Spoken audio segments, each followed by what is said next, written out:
Vous savez, après avoir déduit que le trésor de Marie-Joie devait être les tombeaux des porteurs de chapeaux de paille, nous avons creusé. Et ce que nous avons trouvé, les amis, dépasse l'entendement. Tout cela grâce à un chapitre, tout ça grâce au chapitre 906. Nous pouvons désormais deviner ce qu'est le One Piece.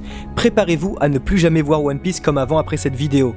Marie-Joie étant construite sur le tombeau des porteurs de chapeaux de paille, le gouvernement mondial tente de protéger ce secret, indestructible car construit avec la même matière que les poneglyphes. Rappelez-vous, nous savons le clan Kuzuki à l'origine des poneglyphes. Nous sommes donc sûrs que ces derniers étaient pour que la vérité soit connue de tous en l'écrivant dans une matière indestructible appelée Ryo-Poneglyph. Le tout en plus de construire un tombeau à leur roi ayant porté le chapeau de paille, le premier étant Joy Boy il y a cela plus de 800 ans, concordant parfaitement avec le poneglyphe dans la forêt sous-marine.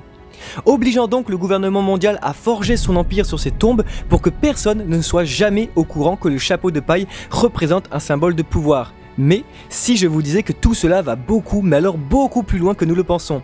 Il va falloir vraiment se concentrer car cette théorie risque de dévoiler ce que sera peut-être la définition même de One Piece. Et nous vous conseillons vraiment de regarder notre vidéo sur le tombeau des rois faite juste précédemment pour un complément à cette petite théorie des familles ainsi que d'autres sur la fin du manga. Car aussi fou que cela puisse paraître, la réponse est peut-être là.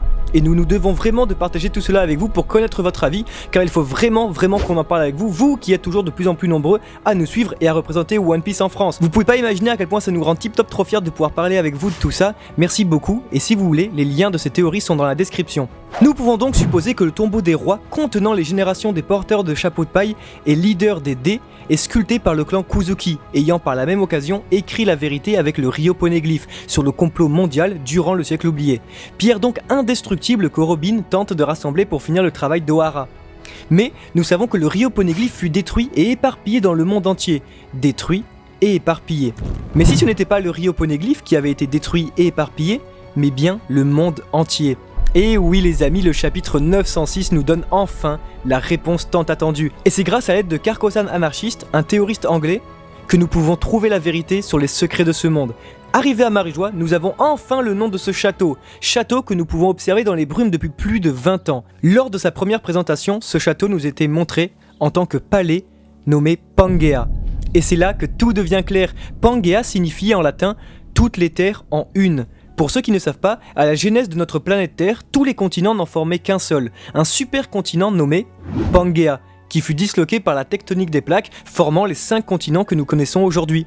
Cela ne peut pas être un hasard, étant au centre du monde, nommé Pangea, le gouvernement mondial est la clé de ce mystère. C'est simple, comme depuis presque 21 ans, Oda s'inspire toujours de l'histoire et de la géographie de notre monde pour créer le sien. Oui les amis, à la genèse du monde, avant le siècle oublié, il y a plus de 800 ans, le monde n'était un seul continent, une seule pièce, One Piece. C'est tout simplement incroyable car absolument tout, mais alors tout concorde avec le reste du manga et les théories que nous avons effectuées. Tout se met en place pour que les lecteurs commencent doucement mais sûrement à découvrir ce qu'est en réalité le One Piece.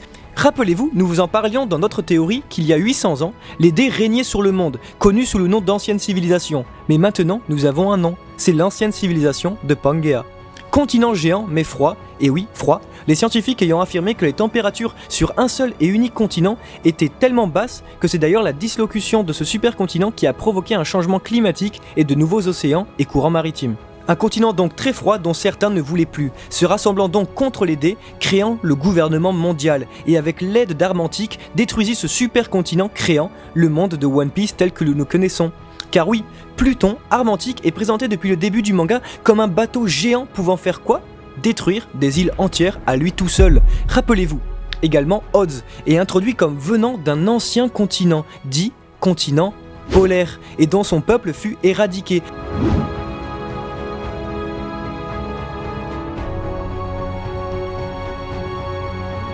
Absolument tout est connecté, tout paraît tellement plus évident, mais ce n'est pas tout.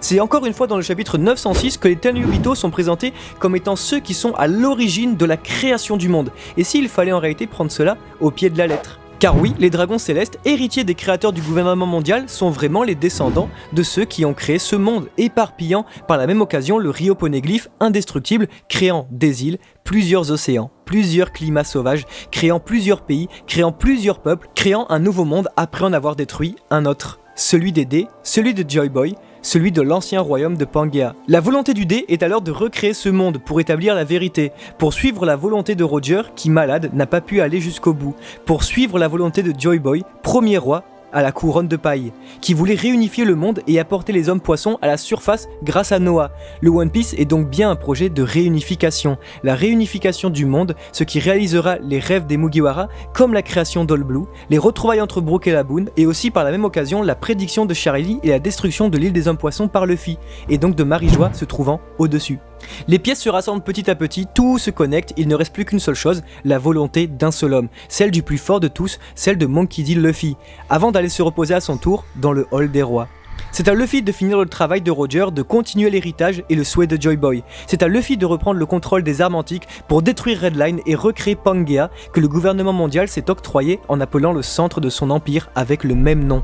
C'est à Luffy de recréer une seule pièce, c'est à Luffy de crier haut et fort la vérité, crier haut et fort que le One Piece existe.